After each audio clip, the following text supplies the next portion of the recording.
लोग तब तक हंसेंगे दोस्तों जब तक कि आप जीत नहीं जाते, और जब जीत गए तो वही लोग ताली भी बजाएंगे। इसलिए लोगों की नहीं, अपने मन की सुनो। लोग क्या कहेंगे, काफी टाइम से सुनते आ रहे होंगे ना आप, लोग क्या कहेंगे, छोड़ दीजिए। नमस्कार दोस्तों, मैं ज्योतिष आचार्य सचिन कुकरेती आप सबका अपने चैनल नीलकंठ ज्योतिष में हार्दिक अभिनंदन करता हूं। दोस्तों आज का ये ज्योतिष का कार्यक्रम है स्कॉर्पियो वृश्चिक कैसा जाएगा आपके लिए मार्च 2026 मासिक राशिफल मंथली प्रिडिक्शन। लेकिन उससे पहले मैं आपको कंफर्म कर दूं, यहां पर मैं आपको खुश करने के लिए नहीं आया हूं, नहीं, और ना ही मैं आपको यहां पे कोई नेगेटिव करने के लिए आया हूं, ना मैं आपको यहां पे पॉजिटिव करने के लिए आया हूं। यहां पर ब्रह्मांड की एक तस्वीर है जिसको कहते हैं ट्रांजिट यूनिवर्सल। ये प्लैनेट्स वृश्चिक राशि से कहां कहां पर ट्रांजिट कर रहे हैं, आपके लिए कैसे हैं, आपको क्या फल देने में सक्षम होंगे वृश्चिक, कौन सा प्लेनेट कौन से हाउस में है, क्या इफेक्ट डाल रहे हैं, क्या आपके जीवन में होने वाला है ट्रांजिट के अकॉर्डिंग। बाकी तो आपका प्रारब्ध है भाई, आपकी जन्म कुंडली है ना। जितना हम कोशिश कर सकते हैं ऑन ट्रांजिट वो आपको बताएंगे, और सभी विषय पर आपका स्वास्थ्य, शिक्षा, प्रेम, प्यार, वैवाहिक जीवन, भाग्य, करियर, बिजनेस कैसा रहेगा, और वीडियो के लास्ट में बताऊंगा क्या उपाय आपको फॉलो करना चाहिए। चलिए फिर फोकस आपका यहां पे होना चाहिए, ठीक है, ट्रांजिट्स पे, वृश्चिक। और दोस्तों ये कार्यक्रम जन्म राशि, चंद्र राशि आधारित है। अगर आप अपनी जन्म कुंडली पे विश्लेषण करवाना चाहते हैं, नंबर चैनल और वीडियो के डिस्क्रिप्शन में है। ओके, वृश्चिक राशि के स्वामी बनते हैं मंगल ग्रह। स्वामी मतलब मालिक, मालिक यानी कि लॉर्ड। ओके, मंगल 4th हाउस में आपके राशि के स्वामी होके अकेले नहीं है, राहु, बुध, सूर्य साथ में है, शनि शुक्र आपके पंचम में है, तो बृहस्पति अष्टम में बैठे हैं, 10th हाउस में है केतु। ओके, आपके सबसे पहले स्वास्थ्य के बारे में जान लेते हैं। मार्च का महीना, हेल्थ। फर्स्ट हाउस होता है दोस्तों, ये वाला हाउस होता है हमारे सेल्फ का, नेचर का, करेक्टर का होता है। और वहीं जब ये फर्स्ट हाउस अपने लिए है तो अपने इम्यूनिटी के लिए भी है। हमारा इम्यून कैसा होगा, हमारा स्वास्थ्य कैसा होगा, फर्स्ट हाउस जितना अच्छा होगा उतने हम स्ट्रांग होंगे। तो फर्स्ट हाउस के लॉर्ड मंगल 4th हाउस में बैठे हैं, मैंने पहले बताया अकेले नहीं है, राहु, सूर्य, बुध साथ में। ओके, अच्छा है, ठीक है, केंद्र में बैठे हैं, केंद्र के स्वामी होके केंद्र में बैठे हैं, सुख भाव में है। और बृहस्पति जो है वो 8th में चले गए हैं, वक्र हैं, मार्गी हो रहे हैं 11 को। अच्छा अब सुनिए ध्यान से, ये जो बृहस्पति है वो यहां है पंचम के स्वामी। ये पंचम भाव किस चीज का होता है, इंसान के पेट का, स्टमक का होता है फंक्शन, ठीक है। तो जब तक बृहस्पति वक्री हैं 11 मार्च तक, 11 मार्च से पहले पहले आपको जितनी भी जिन चीजों में फैट होता है ना, वो आपको बिल्कुल भी कंज्यूम नहीं करना। लेकिन आपको या तो फिर आपका फैट बढ़ सकता है। अच्छा मुझे कमेंट कीजिएगा कि वृश्चिक राशि वाले लोग, फीमेल है मेल है, आपका पिछले 1 साल के अंदर अंदर फैट बढ़ा या नहीं, बढ़ा होगा, आपका फैट बढ़ा होगा, वेट बढ़ा होगा, आपका वेट ये बढ़ा होगा कि आपका मोटापा बढ़ा होगा, फैट जो अच्छा नहीं लगता। क्यों बोल रहा हूं ऐसा, क्योंकि बृहस्पति 8th हाउस में ट्रांजिट कर रहे थे, वृश्चिक में पंचम के स्वामी, और खासकर पेट बढ़ना। तो ये अभी भी 11 मार्च के बाद अभी भी आपको ध्यान रखना है कि sugar, fast food, junk food, खराब फूड, बेकार फूड, ये ध्यान रखो इस चीज का। नहीं तो पेट से रिलेटेड आपको परेशानी हो सकती है, कभी कभी आपको एंजाइटी हो सकती है, इस चीज का ध्यान रखो। लेकिन 11 मार्च के बाद जैसे ही गुरु वक्र से मार्गी हो जाएंगे तो फिर आप भी कहीं ना कहीं अपने हेल्थ को लेकर बहुत सही हो जाएंगे आप, और फिर आपकी हेल्थ भी थोड़ी रिकवर हो जाएगी, इम्यूनिटी बढ़िया हो जाएगा। और उससे अच्छा होगा मई के बाद, यहाँ जब बृहस्पति यहाँ आ जाएंगे 9th हाउस में, ठीक है। बाकी तो ठीक दिख रहा है मुझे, इनडाइजेशन का भी थोड़ा ध्यान रखो। बात करते हैं पढ़ाई, विद्यार्थी कम, पंचम भाव होता है पढ़ाई का, पंचम भाव संतान का भी होता है, शिक्षा का भी होता है, और लव लाइफ का भी होता है, और इंसान के शरीर में पेट का होता है, ठीक है। अब ये पंचम के स्वामी बृहस्पति यहाँ है, शनि शुक्र यहाँ है। देखो मैं देख रहा हूं कि हाँ अभी सीरियस हो आप अपनी पढ़ाई को लेके, शनि है, क्योंकि कर्म करोगे आपको पता चल जाएगा कि पढ़ाई डेफिनेटली मुझे सीरियस होना पड़ेगा, मुझे अपने गोल पर फोकस करना पड़ेगा। शनि है क्योंकि पंचम भाव में, साथ में शुक्र भी है, थोड़ा इंजॉय भी रहेगा, है ना कहीं थोड़ा मन कभी कभी डाइवर्ट भी होगा रिलेशन को लेके, कहीं ना कहीं किसी चीज को लेके। और बृहस्पति आपके 8th हाउस में है, जल्दबाजी में डिसीजन लेंगे अगर आप पढ़ाई में, तो हाँ आपको बाद में उस चीज को लेकर रिग्रेट फील करना पड़ेगा, क्योंकि ये बृहस्पति 8th हाउस में बैठे हैं, ये सही नहीं, 8th हाउस कुंडली का अच्छा नहीं होता। इसलिए थोड़ा सोच समझ के, थोड़ा सा टाइम लेके, थोड़ा पेशेंस लगाकर अगर आप थोड़ा काम करेंगे अपनी पढ़ाई से रिलेटेड, बहुत अच्छा होगा। और अगर इस महीने आप कोई कॉलेज वगैरह एडमिशन लेना चाहते हैं, अच्छा है, 11 मार्च के बाद अच्छा है, और 11 मार्च के बाद अगर आपका एग्जाम है वो भी अच्छा है। क्योंकि बृहस्पति वक्र से मार्गी हो रहे, मार्गी बृहस्पति की दृष्टि आपके सेकंड में पड़ेगी, आपके फोर्थ में पड़ेगी, आपके 12वें घर में पड़ेगी। अगर आप अपने स्टडीज को लेकर बाहर हैं, स्टेट दूसरा है या फिर आपका देश ही दूसरा है, तो मैं कहूंगा अच्छा है आपके लिए, बढ़िया रहेगा 11 मार्च के बाद। बात कर लेते हैं लव लाइफ, प्रेम प्यार कैसा होगा।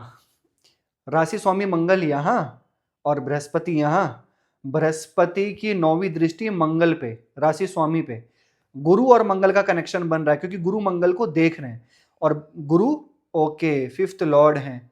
याद पिया की आने लगी, अब मैं क्या करूं, क्यों, क्योंकि बृहस्पति यहां पर देख रहे हैं मंगल को, तो जो आपके रिलेशन में है वो आपको बहुत ज्यादा मतलब यहाँ पे कहते हैं ना आपको पसंद भी करेंगे, इंपोर्टेंसी भी देंगे, वाइब्स भी और ज्यादा कनेक्ट हो जाएगी, वाइब्रेशंस बहुत बनेंगी, एनर्जी बढ़ जाएगी यहाँ पे। क्यों, क्योंकि जब भी पंच में इसकी दृष्टि राशि स्वामी पे पड़ती है ना, तो ऑटोमेटिकली वो रिश्ता और ज्यादा गहरा हो जाता है, इंपोर्टेंसी देने लग जाता है इंसान, सामने वाला या वाली जो भी है, तो बहुत अच्छा रहेगा यहाँ पे आप मुझे लव रिलेशन। लेकिन हाँ एक चीज है, जब तक ये बृहस्पति मार्गी नहीं होते 11 मार्च से पहले पहले थोड़ा ध्यान रखना, छोटी छोटी चीजों को लेकर बहुत छोटा सा मुद्दा है और वो छोटा मुद्दा इतना बड़ा हो गया है कि फिर वाणी पे कंट्रोल नहीं है, कुछ भी बोल रहा है इंसान, आप या सामने वाला, तो वो ध्यान रखना बस 11 मार्च से पहले। उसके बाद तो फिर मैं देख रहा हूँ कि लव लाइफ अच्छी है और कुछ डिसीजन लेना चाहते हैं लव लाइफ में तो आगे बढ़िए आप। ओके, बात करते हैं मैरिड लाइफ, वैवाहिक जीवन।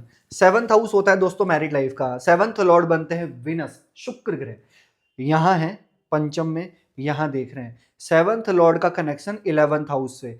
ओके, आपके जो लाइफ पार्टनर आपसे कहते हैं वो पत्थर की लकीर बना लीजिए, क्यों, क्योंकि 7th लॉर्ड 5th में बैठ के 11th हाउस को देख रहे हैं, केंद्र के स्वामी त्रिकोण में उच्च के और लाभ स्थान में दृष्टि। मैं कह रहा हूं कि आपके लाइफ पार्टनर का फुल सपोर्ट आपको मिल सकता है, लेकिन अगर थोड़ा सा आप सुनने वाले हो गए तो, अगर थोड़ा सा बातों को गहराई से समझोगे अपने लाइफ पार्टनर की बात को और उनको समझोगे, उनको इंपोर्टेंस दोगे, उनको सपोर्ट करोगे इमोशनली, तो मैं देख रहा हूं कि कहीं ना कहीं आपका शुक्र बहुत एक्टिव होगा। इसको बहुत डिटेल में समझो, लाइफ हर रिश्ते का हमारे जीवन में और हमारे जीवन की ग्रोथ को लेकर बहुत ही इंपॉर्टेंट रोल होता है। जैसे फादर, पिता, सूर्य, जितना हम पिता की इज्जत करते हैं, पिता को सपोर्ट करते हैं और कहीं ना कहीं कनेक्शन बनाते हैं, उतना हमारा सूर्य अच्छा होता है, उतना हमें नेम फेम पहचान मिलती है। चंद्रमा, माता, जितनी हम माता की सेवा करते हैं, माँ को मानते हैं, और माँ से ऊपर तो कुछ नहीं होता, इवन प्रभु भी नहीं, क्योंकि माँ माँ है। तो माँ की जितनी सेवा करोगे उतना आपका चंद्रमा अच्छा होगा, उतना आपका मन अच्छा होगा, उतना आपकी खुशी मिलेगी आपको अंदर से। और वैसे ही होता है लाइफ पार्टनर शुक्र, खासकर पत्नी शुक्र। अब जितना आप शुक्र को अच्छा अपने मतलब लाइफ पार्टनर को अच्छा बनाओगे, उतना वैवाहिक जीवन तो अच्छा होगा, लेकिन शुक्र अच्छा होगा, शुक्र अच्छा होगा तो लग्जरी चीजें, ग्रोथ मिलेगी आपको, लग्जरी फाइनेंशियली ग्रोथ मिलेगी। इसलिए, और यहां पे तो आपका 7th लॉर्ड ही शुक्र है, वृश्चिक, इसलिए कह रहा था मैं आपसे, जितना शुक्र मजबूत होगा, वैसे तो मजबूत है, इसलिए मैं आपसे कह रहा हूं कि थोड़ा सा लाइफ पार्टनर को समझ लो, सपोर्ट कर लो और उनकी बात को समझ लो, फिर आप पीछे मुड़ के नहीं देखेंगे। चलिए आगे बढ़ते हैं और जान लेते हैं सबसे महत्वपूर्ण विषय पे, भाग्य, करियर, बिजनेस कैसा होगा। दोस्तों ये भाग्य स्थान है ना, और ये 10th हाउस होता है करियर का, जहां पे केतु बैठे हैं। ये 4 नंबर यहाँ पे कर्क राशि है according to your zodiac. Okay, भाग्य के स्वामी बनते हैं चंद्रमा, हर 2.25 दिन में बदलते रहते हैं, यानी कि आपने देखा होगा वृश्चिक राशि अपने साथ में, कभी कभी आपको लगता है यार मेरा भाग्य मेरा साथ दे रहा है, मेरे ऊपर ब्लेसिंग है, मेरे ऊपर कितना कितना आशीर्वाद है मेरे ऊपर। कभी कभी लगता है छोटा सा काम में डिले क्यों हो रहा है, ऐसा होता है, कमेंट कीजिएगा। कभी कभी आपको लगता है कि यार अचानक से काम कैसे बन गया मेरा, रातों रात, मैं तो कब से सोच रहा था इस काम के बारे में, कैसे मेरा काम एकदम से अचानक से हो गया। और कभी कभी लगता है कि मैं काफी ट्राई कर रहा हूँ लेकिन वो काम नहीं हो रहा, बिल्कुल भी नहीं हो रहा, और फिर एकदम से हो जाता है। क्यों, चंद्रमा आपके ना हर 2 दिन में बदलते रहते हैं। और ध्यान रखना, आपका काम जो भी आप करने जाओगे दूसरे तीसरे दिन में या चौथे पांचवें दिन में वो ऑटोमेटिकली हो जाएगा, ठीक है, क्योंकि चंद्रमा आपके भाग्य के स्वामी बनते हैं। अब यहां पर अगर बात करें तो बृहस्पति यहां, ओके, सूर्य यहां आएंगे, आपका भाग्य अच्छा होगा। फिलहाल हम मार्च की बात कर रहे हैं, लेकिन आपका भाग्य अच्छा होगा मई के बाद, जो बहुत अच्छा होगा, पूरे 12 साल के बाद होगा, क्योंकि बृहस्पति आपके 9th हाउस में प्रवेश करेगी। लेकिन इस महीने की बात करूं तो एवरेज है, 11 मार्च के बाद फिर भी थोड़ा बढ़िया है। थोड़े छोटे मोटे काम अगर आप करने चाहते हैं, सोच रहे हैं कि मैं कर लेता हूं उसको, छोटा मोटा काम है, छोटी मोटी शुरुआत है ना, या कहीं छोटा मोटा इन्वेस्टमेंट है तो कर लीजिए 11 मार्च के बाद, बेटर है, क्योंकि बृहस्पति मार्गी हो रहे हैं। लेकिन फिर भी अगर कोई बहुत बड़ा डिसीजन है तो आप फिर मई के बाद लीजिएगा। करियर के बारे में बोलूं दोस्तों, 10th हाउस में केतु हैं, Ketu is a mindless planet, Surya अपने घर को देख रहे हैं, 10th हाउस को देख रहे हैं, 10th लॉर्ड, फिर यहाँ आ जाएंगे। देखो वैसे अगर आप जॉबलेस है ना, तो जॉब मिलने की पॉसिबिलिटी तो है आपको, क्योंकि सूर्य राहु मंगल बुध 10th हाउस को देख रहे हैं, यानी कि आपका इंटरव्यू तो दिख रहा है मुझे कहीं ना कहीं होगा जो जॉबलेस हैं।